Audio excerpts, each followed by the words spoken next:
कमला भाई सुबह ध्यान में क्यों कुछ हो 2 दिन से?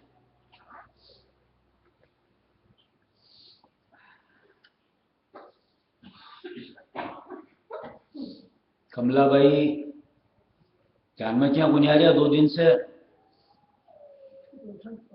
हैं? क्या ते आए हो आश्रम सोने वास्ते? खांसी तो बोला ना होगा, मैंने भी आ रही।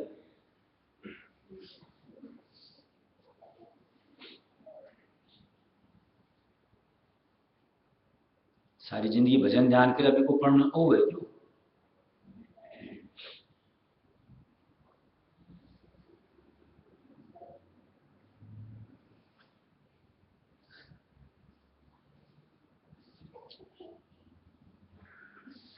और जाओ मुंह माया कमाए।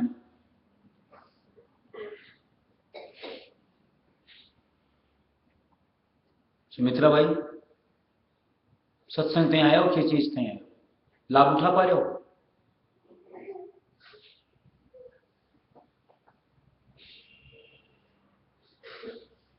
जब देखो गफलत ही गफलत। ध्यान प्रार्थना सत्संग सब में।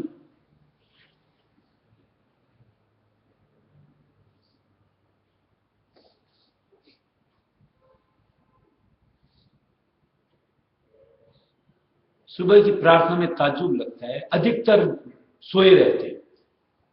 उनको विचार करना चाहिए, हम ध्यान में बैठ के जब प्रार्थना में सो रहे हैं तो ध्यान में तो निश्चित तौर से सो ही रहे होंगे, फिर उठ के आके यहां बैठने से फायदा क्या?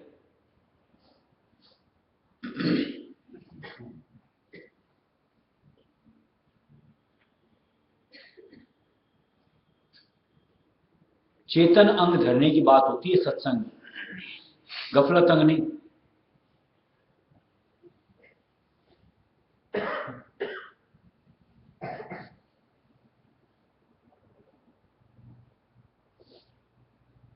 अपन कोई जड़ के सामने नहीं बैठते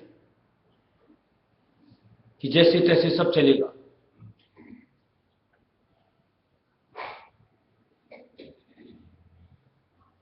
थोड़ा सा तरीका सीखो सत्संग का और सत्संग के माहौल का।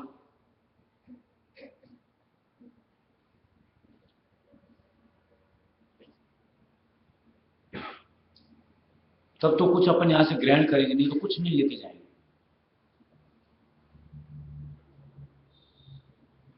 टोकते टोकते मैं परेशान हो गया और सुनते सुनते आप लोग परेशान हो गए।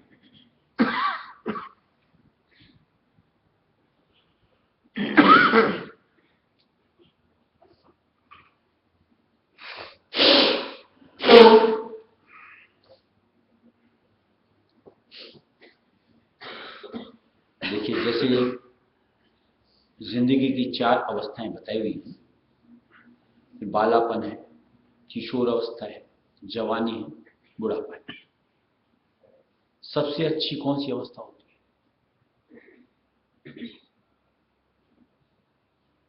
बाल्यपन। कोई तरह की चिंता न कोई फिक्र,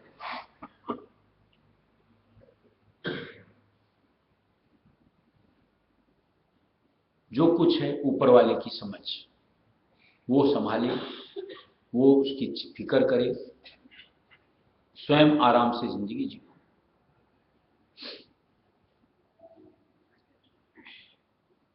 आज रायस्वी मत के अंदर हम लोगों को जो गुरु का साथ मिलता है, बतौर माँ बाप गुरु मालिक जो कह दो सबके बतौर,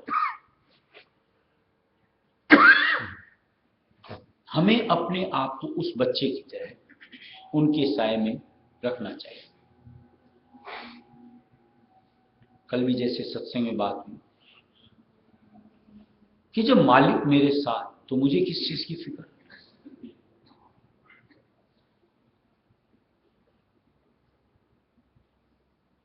इतना विश्वास उस मालिक के ऊपर होना चाहिए। और जितना ज्यादा आपका विश्वास उस मालिक पे होगी, एक तो लोगों की सोच होती है कि गफलत आ जाएगी, कतई नहीं आएगी। प्रतीत के साथ प्रीत आती है और प्रीत के साथ करनी बनती है।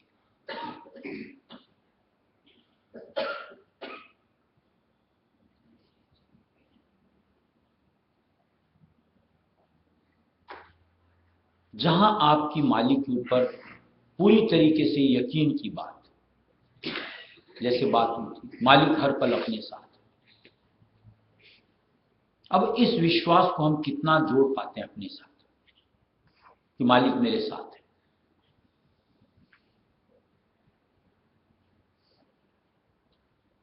अधिकतर से पूछो तो इस बात के ऊपर में खरी खरी बात लोगों को प्रतीत ही नहीं इस बात की।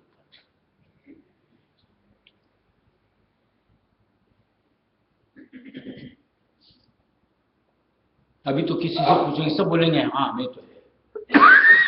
तो जरा पलट करके एक जवाब, अगर इस चीज का विश्वास है कि मालिक हर पल मेरे साथ है तो आप खोटा कैसे कर सकते हो? इस विश्वास को कि मालिक मेरे साथ है, उसके देखते, उसके एहसास के तले हम कभी खोटा कर सकते हैं, गलत कर सकते हैं? और कर रहे हैं, यानी हमारी मालिक के प्रति इस विश्वास के अंदर में कहीं ना कहीं कमी है कि मालिक तो देख नहीं रहा है, मालिक तो जान नहीं रहा है, मालिक तो वहां है, फलानी जगह है, अभी तो अपने रंग में अपने आप को ले आओ। और ये इस तरीके की जो ढुलमुल अवस्था होती है वही हमको कहीं ना कहीं गलत रास्ते ले जाती है, या यूं कहो कर्मों के अंदर में धकेल देती है।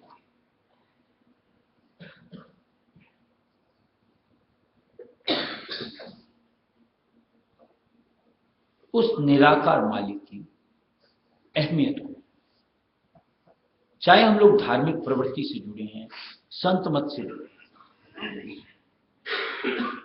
लेकिन जिस अनुरूप हमें उनकी जो है स्थिति, वर्चस्व, उसका एहसास नहीं कि मालिक देख रहा है कि सुन रहा है, इस चीज की समझ ही नहीं हमें।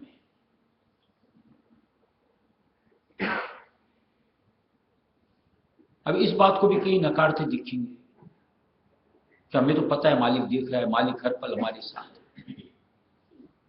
तो जरा सा इस बात का जवाब दो, अगर मालिक हमारे साथ है, आपको इस चीज का विश्वास है, तो आप फिक्रमंद क्यों होते? उस बच्चे की तरह क्यों नहीं रहते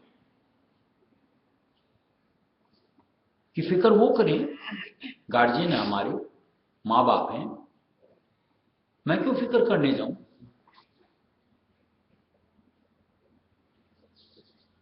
आज घर में किसी तरह का माहौल है, इन बच्चों को क्या चिंता है? चाहे सर्दी हो, गर्मी हो, बरसात हो, भुखमरी हो, चाहे किसी भी तरीके की आपद विपदा हो, कभी ये चिंताग्रस्त होते? हम क्यों हो जाते?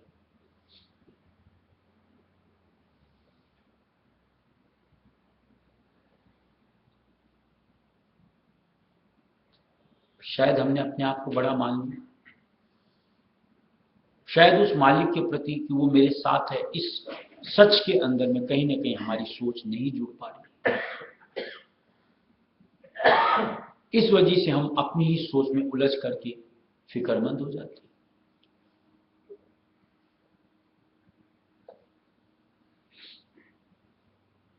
अगर मालिक की लीला को समझो, सोचो, देखो, तो ऐसा लगेगा कि कुदरतन मालिक हर चीज की आपूर्ति करता है।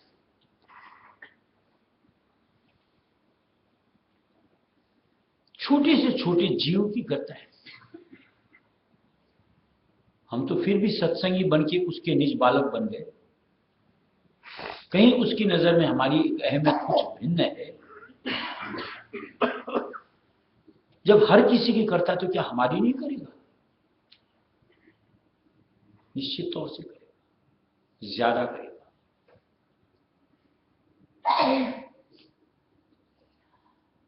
लेकिन होता क्या है, हम लोग कहीं ना कहीं अपनी एक सोच उपजाते हैं और उस सोच के साथ किसी भी चीज का मेजरमेंट चालू करते हैं, यानी तोल मोल।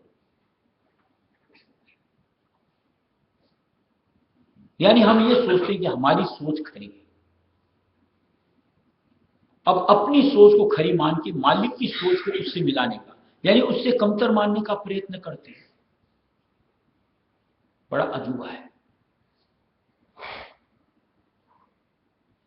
होना तो ये चाहिए कि मालिक की सोच से अपनी सोच को मिलाने का प्रयत्न करो कि उससे मैं कितना मैच कर पा रहा हूं, और कहीं कमी दिखती है उस कमी को दूर करो, यानी उस सोच के बराबर अपने आप को जोड़ो।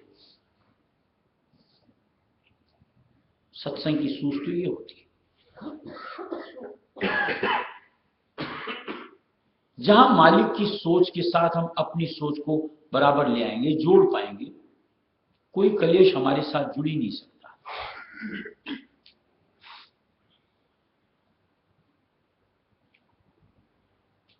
मान लो आज घर के अंदर मालिक ने इतना सा भेजा, मालिक ने भेजा है ना, अब उसमें हम किंतु परंतु क्यों दर्शाएं? मालिक ने इतना भेजा, मेरे लिए इतना एनफ, और मुझको इतने में तृप्त होना है। ये हमारी मन की सोच बननी चाहिए, न कि ये कि इतना ही क्यों भेजा।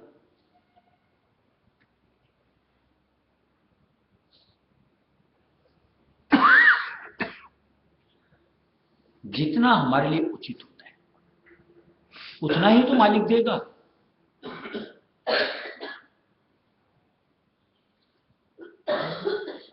एक बच्चा होता है, उसको मां कितना देती है? आधा फल का, एक फल का, उठा के 4 फल के तो उसको नहीं देगी।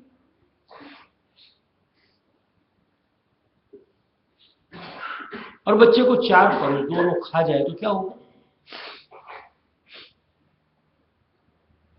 बजाय गुण के अवगुण करेगा, नुकसान करेगा।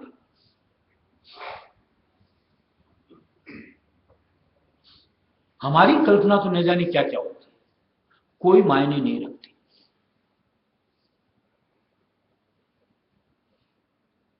क्योंकि निश्चित तौर से हम अपनी सोच में उलझने की वजह से अपना नुकसान करते आए।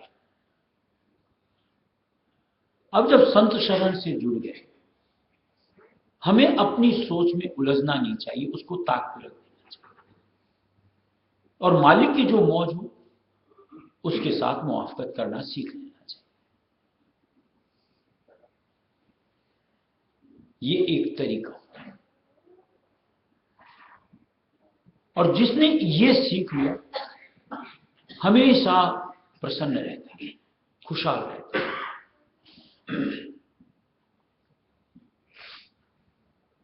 क्या दिया हुआ है कि जब आवे संतोष धन, सब धन धूल समान। जहां सबर आ गया, कोई चीज की कमी हो ही नहीं सकती, दरस ही नहीं सकती, हमारे करीब आ ही नहीं सकती।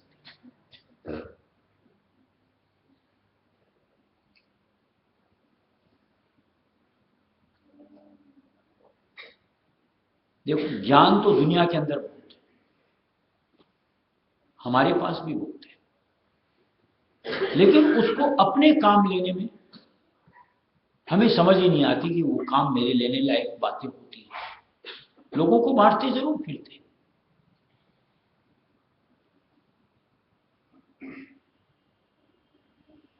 जैसे एक साधारण सी बात कि आज मान लो किसी के मरी खपी में जाते हैं, जाके ज्ञान तो दे के आते हैं, यार कोई आया हो तो जाएगा ही, 2 दिन आगे 2 दिन पीछे, बांट के आ जाते हैं। और अपने घर में कभी होता है तो रोने धोने बैठ जाते हैं। वो ज्ञान क्या हुआ?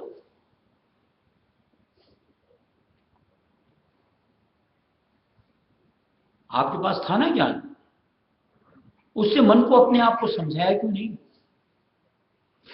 कि यार कोई आया हो तो जाएगा ही ना, उसकी समय अवधि पूरी हो गई थी, चलो राया सुनी।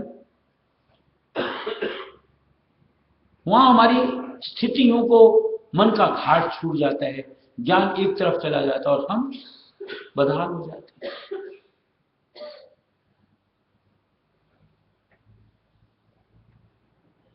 हम लोग जो मायूस होते हैं कभी किसी स्थिति में, कभी किसी चीज को लेकर के, पीछे देखो व्हाट्सएप में अच्छे अच्छे मैसेजेस आते हैं, पढ़ा होगा जैसे कि आज किसी के पास इतना है, वो तो दुनिया के इतने आदमियों से बेहतर है, किसी के पास इतना है तो इतनों से बेहतर है। पढ़ा हुआ ना, इस तरह का एक मैसेज आया था। कभी हमने अपना आकलन किया कि हम कितनों से बेहतर हैं? जब रायस्वामी दयाल मेरे साथ है, हम दुनिया में सबसे बेहतर हैं। कभी ख्याल किया इस बात का?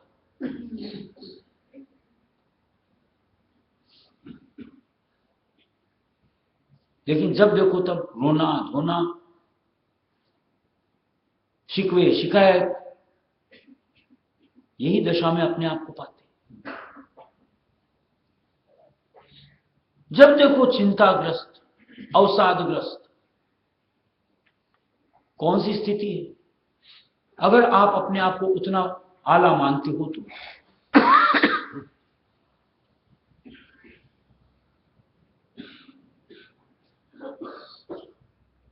इस बात में, सच्चाई में कहीं कुछ कमी है तो बोलो कोई, या मैं सबसे आला हूं, मालिक मेरे साथ में, मालिक का हूं।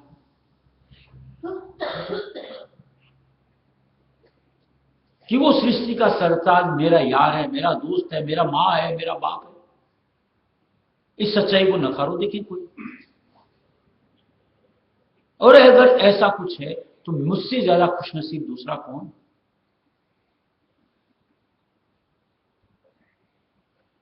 फिर मैं किसी भी क्लेश में क्यों उलझूं? किसी भी संताप में अपने आप को नीचे क्यों उतारूं?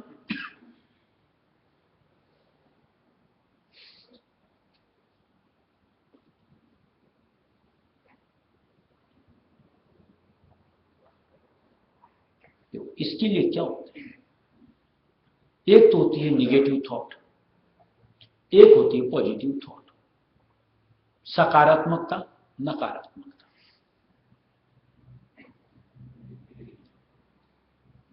कईयों की एक आदत ही होती है नकारात्मकता से जुड़े रहते हैं। कभी भी उनके पास बैठो, जैसे हमारे प्रेमाबाई को, कभी सही सोच के साथ जुड़ते हैं, ऐसा क्यों हुआ, ऐसा तो नहीं होना चाहिए था।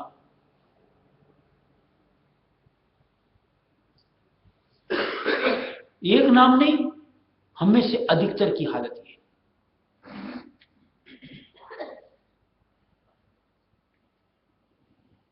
इसलिए हमेशा कुछ ना कुछ, हर जगह उनको कमी ही दिखती रहती।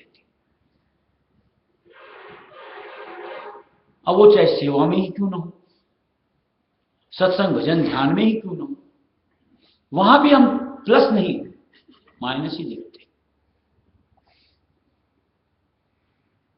इसलिए जो एक अंदर से खुशी का स्रोत फूटना चाहिए, वो हमारे चेहरे पे झलकता ही नहीं, मायूसी रहती। कुछ एक सकारात्मक सोच के साथ भी रहते।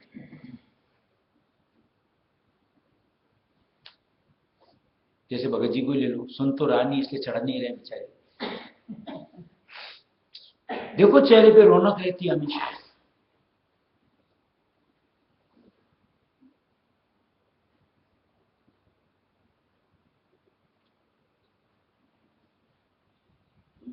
हम मालिक के बंदे हैं, हमें मालिक ने जग जंजाल से निकाल करके अपनी ओट में ले लिया। हमारे साथ नकारात्मकता का क्या सरोकार? क्यों मैं निगेटिव थॉट से जुड़ करके स्वयं को परेशान करूं?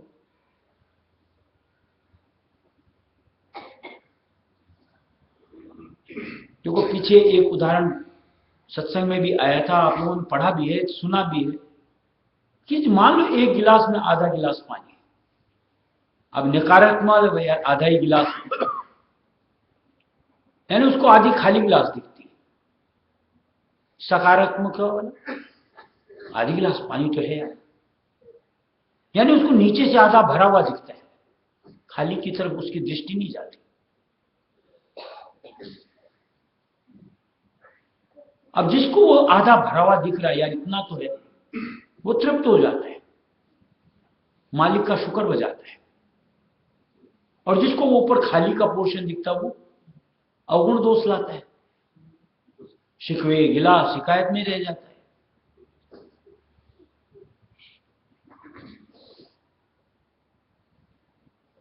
कौन सुखी?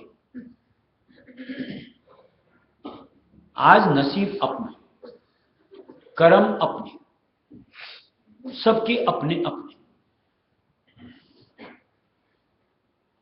अब जो अपने हिस्से आ गए, जिसके साथ ये जीवन मिल गया, उससे संतुष्ट होना चाहिए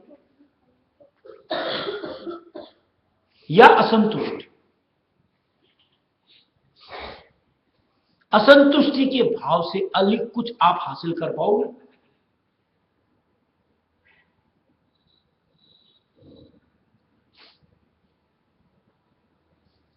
जवाब दो। अगर थोड़ी सी धर्म से परमार्थ से जुड़ी आपकी मानसिकता है तो, या उस परेशानी के सबब से आप अपने भाग्यों को बदल लोगे,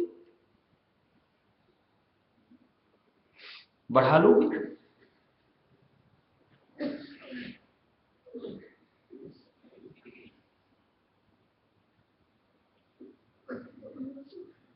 वो जिंदगी का हिस्सा है आपका,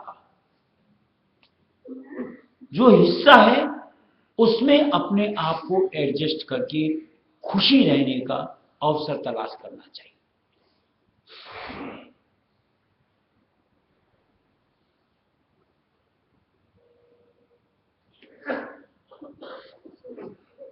आज मालिक हमारे साथ हो चुका है, एक सच्चा सीधा रास्ता मिल चुका है कि जिससे हम अपने भाग्यों को सराह सकते हैं, भाग्य बढ़ा सकते हैं। उसमें तो चूकते रहो, उसके पीछे तो पूरी तवज्जो दो मत, और उलझनों के अंदर में उलझ करके इसको अपने कम करते चलो। तो सीधी सी अपने लिए खुद हम ऐसे एक तरीके से को खड्ड खोद रहे हैं कि जिसमें हमको गिरना ही गिरना।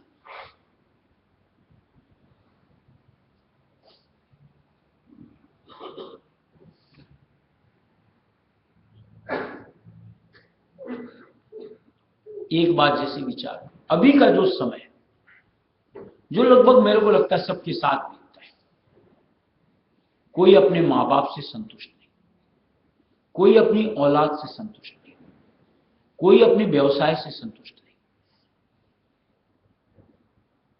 ये असंतुष्टि क्यों? जो भी एक रिलेशन आपके साथ जुड़ा, मां बाप भाई बहन बच्चे पति पत्नी, कहीं ना कहीं आपके कर्मों के लेन देन के साथ जुड़े हुए रिश्ते हैं।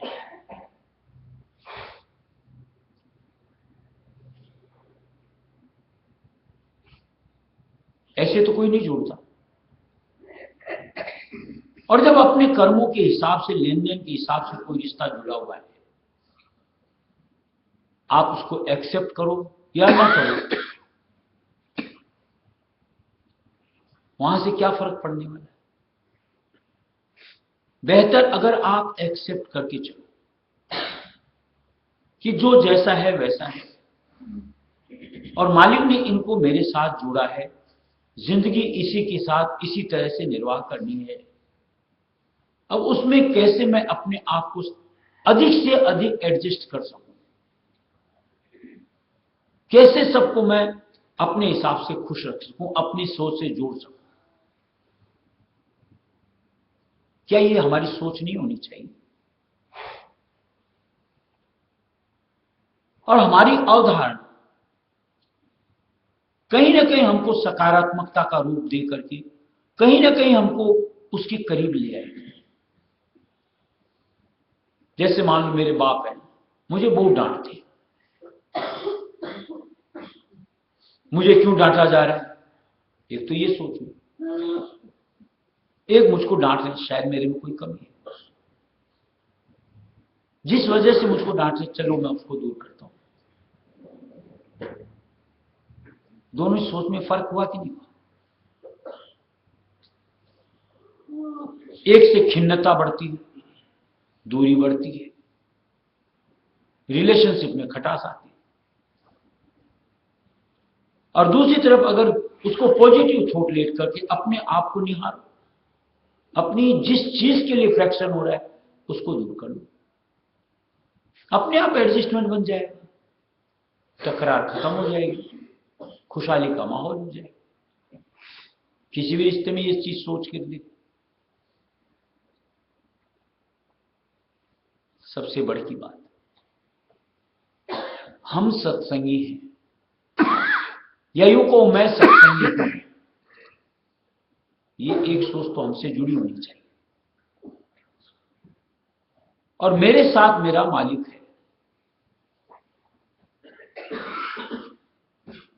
जो कुछ जैसा कर रहा है उसकी तरफ मेरी दृष्टि नहीं जानी चाहिए, वो उसका व्यवहार।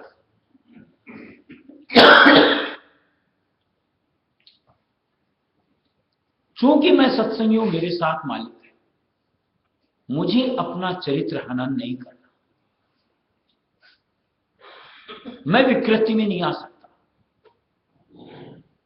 मुझे सत्संगी के स्वरूप में अपने आप को खड़े बना कर रहना है। ये सोच एक सत्संगी में होनी ही चाहिए।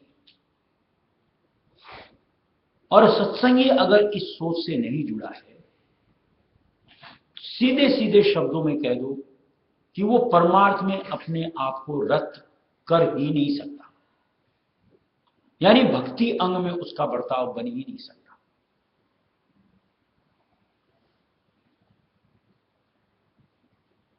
भक्ति इंसान को यानी एक सत्संगी को दीनता सिखाती है, अहम भाव नहीं।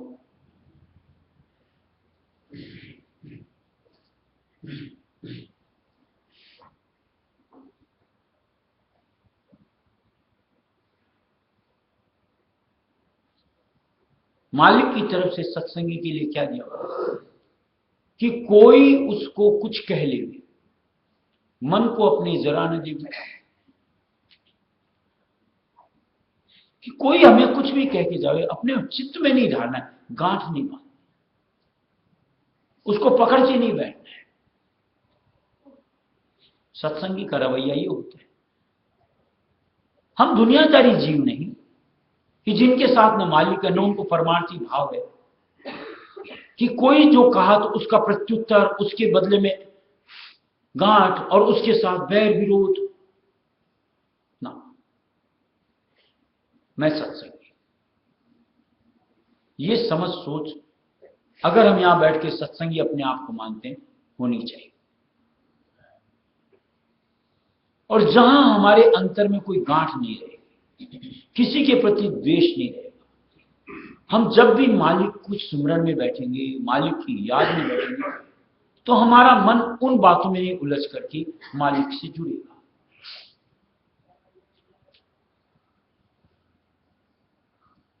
और जहां आपने अपने अंतर में रंज धर रखा है, किसी के प्रति कपट धर रखा है, किसी के प्रति द्वेष धर रखा है, आप कभी भी बैठो कि याद के लिए चलो बैठ के हाजिरी देते हैं, आपका मन बजाय मालिक से जुड़ने के उन जंजाल में उलझ जाए।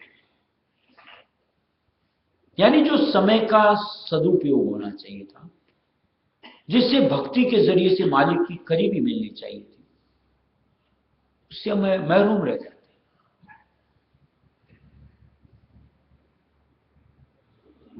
किसका नुकसान? स्वयं का।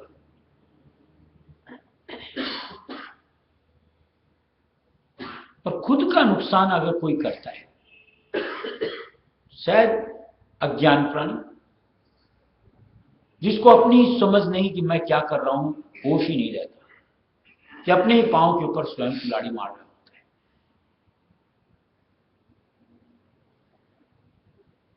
जबकि सत्संगी को हर वक्त मुस्तैद और होश के साथ होना चाहिए, अपनी करनी में, अपनी रहनी में, और उसकी प्राथमिकता अपने आप की भक्ति को तरजीह देना होना चाहिए कि इधर कुछ भी बिगड़े, इधर का कोई भी नुकसान हो जाए, नहीं, भक्ति में कहीं नुकसान मेरा नहीं होना चाहिए।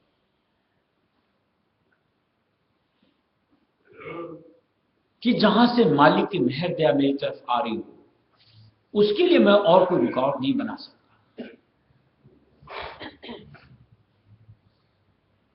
आप इस सोच से अपने आप को जोड़ो। देखो, ऐसा लगेगा कि हर वक्त मैं प्रसन्न चित्त हूं, ऐसा लगेगा कि हर वक्त मालिक की दया का हाथ मेरे सिर पे ऊपर है, यानी खुश मिजाज इंसान बन जाए।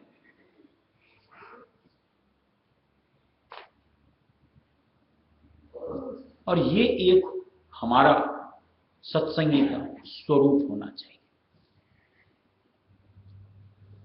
और ये तभी होगा जब दाता के प्रति हमारी प्रीत प्रति दृढ़ होती, शब्दों से, अंतर से, तब उसका लखाव बनता है।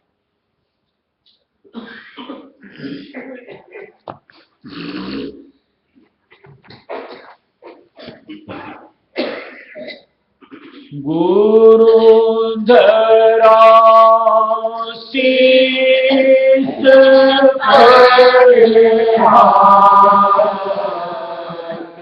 मन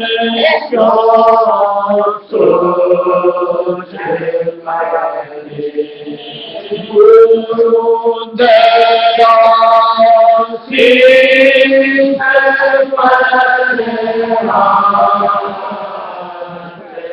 मन क्या सोचे गुरु रक्षा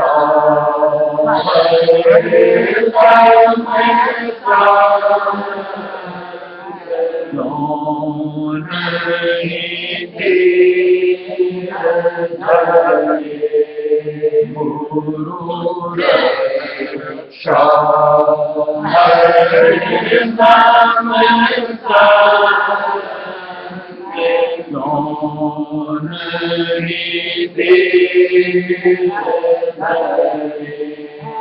गुरु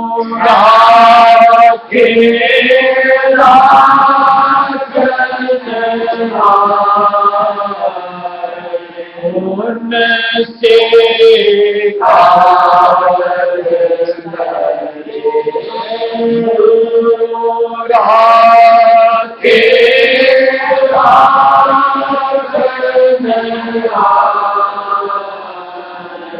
उनसे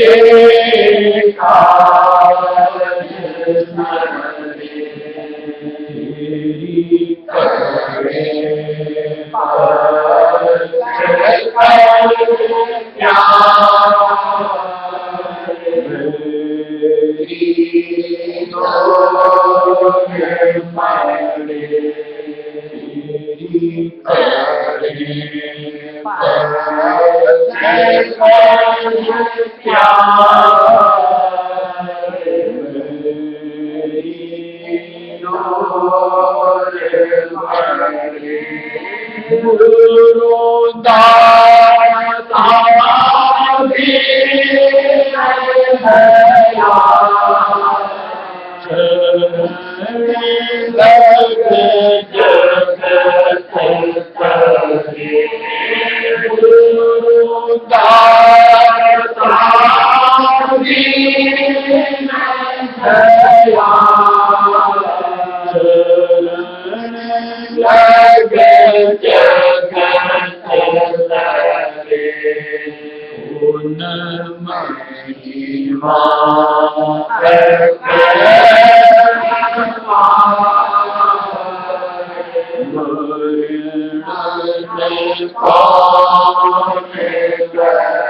उन महिमा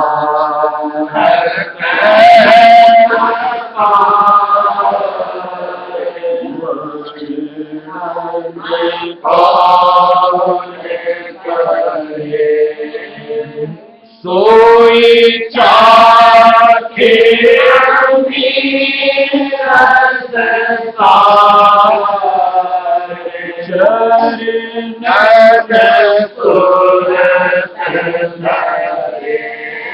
सोई चाखे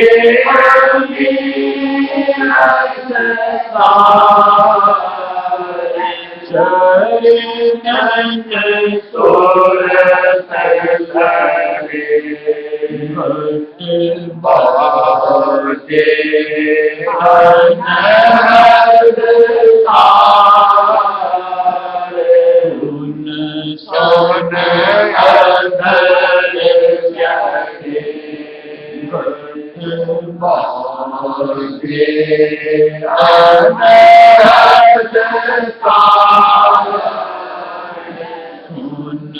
सुन अधर गुरुदेव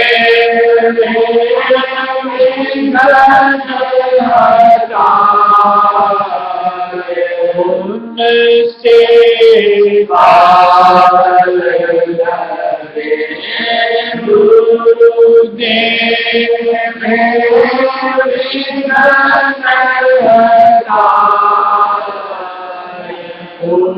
उनसे पाल माया जन मारे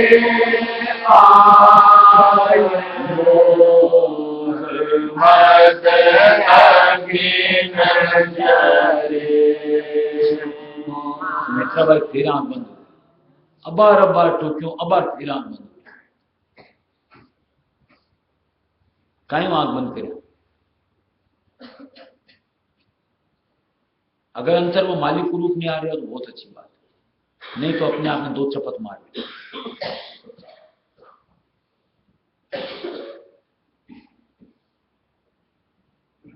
बहुत परेशानी हो मन और दुनिया में आपने एक न परेशानी दूर करनी पड़े, या तो मैं आंख बंद करके बैठू या थी आंख बंद कर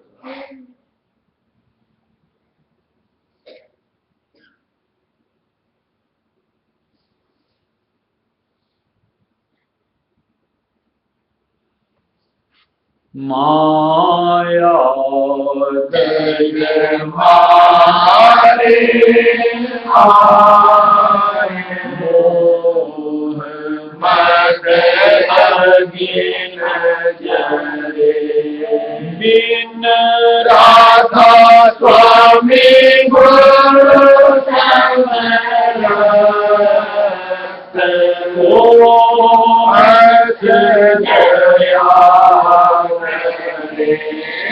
दिन राधा स्वामी गुरु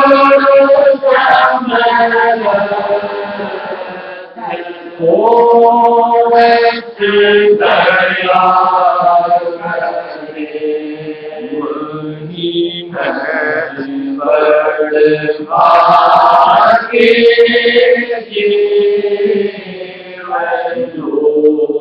उन शरण पड़े वही बड़ भागे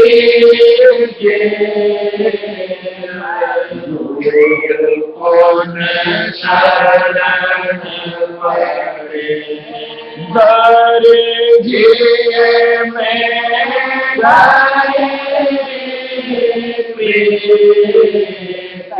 संग में आने लगे। दर घिए में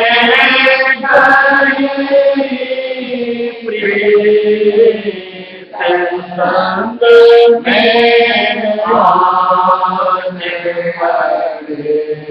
मेरा जागा ऐसे मरवा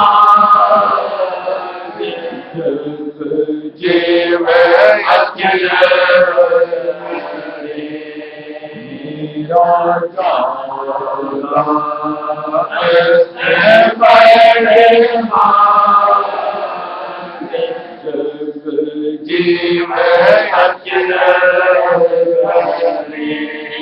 गुरु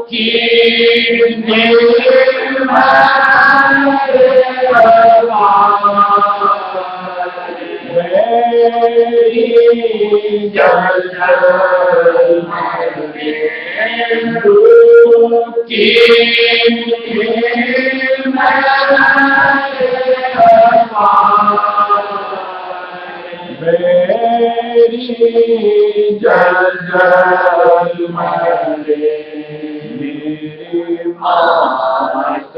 पिता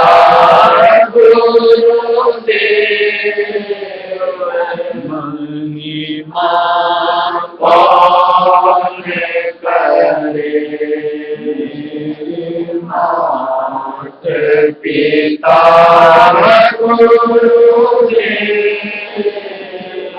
महिमा कौन करे प्यारे राधा स्वामी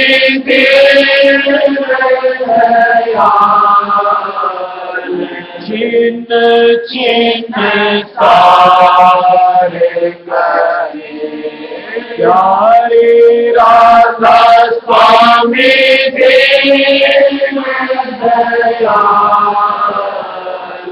चिन्ह चिन्ह सारे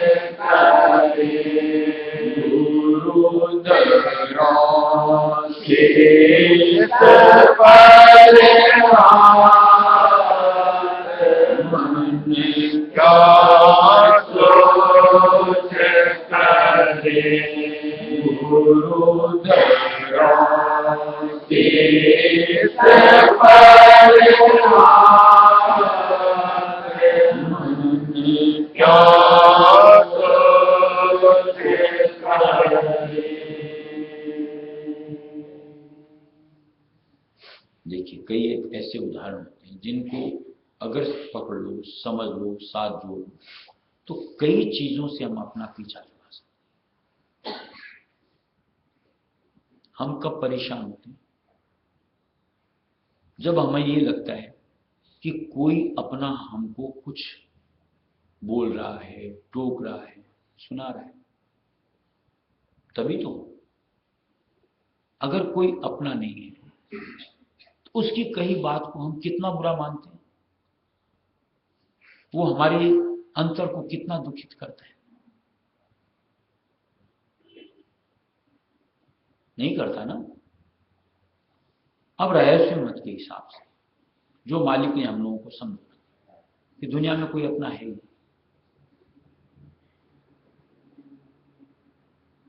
अब ये सोच हम क्यों नहीं पकड़ते?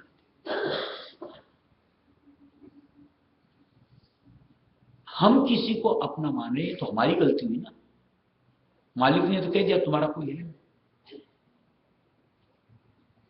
कल रात को मैसेज पढ़ के सुना रहा था गीता वाला मधु जी, गीता में लिखा हुआ है ना कोई तुम्हारा है ही नहीं।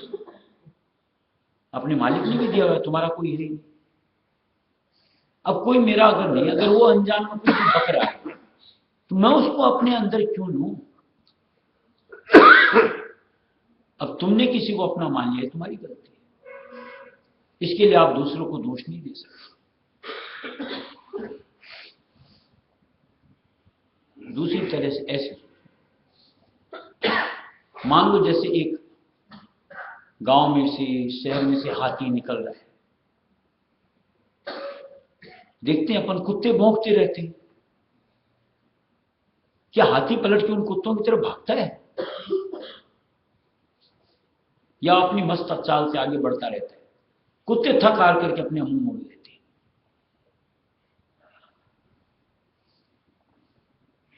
स्वयं को हाथी बना के चलो, भौंकने वाले भौंक के थक जाएंगे। हमें उनकी तरफ अपने आप को वृत्ति नहीं देनी। जब मालिक मेरे साथ में, हाथी क्या और उससे न जाने कितना बड़ा जीव हूं।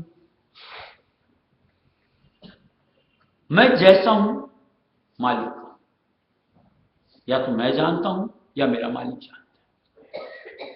दुनिया मेरे बारे में क्या विश्लेषण कर रही है मुझे कोई फर्क नहीं पड़ता। अब उनकी सोच की वजह से मैं दुखित हूं, क्यों? स्वयं को मैं क्यों परेशान करूं? अगर मुझ में कुछ कमी है, मालिक मुझको इंगित करेगा, मैं उसको सुधारूंगा।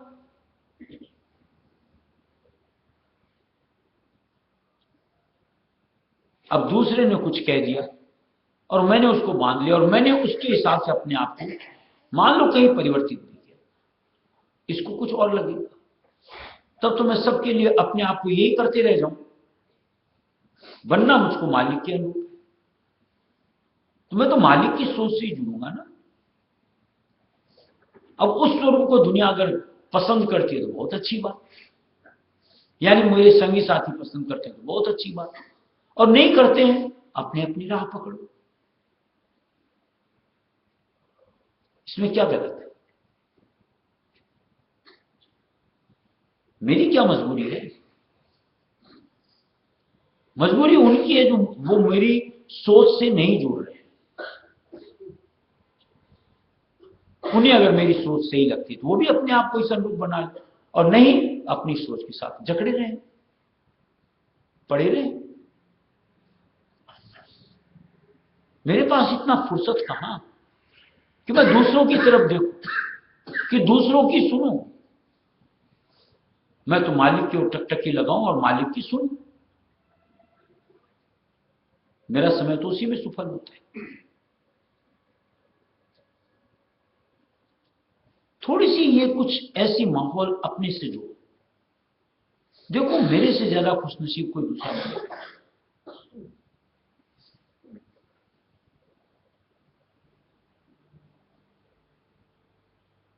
इस दुनिया में तो जैसा कबीर साहब ने दिया, आग ही आग है।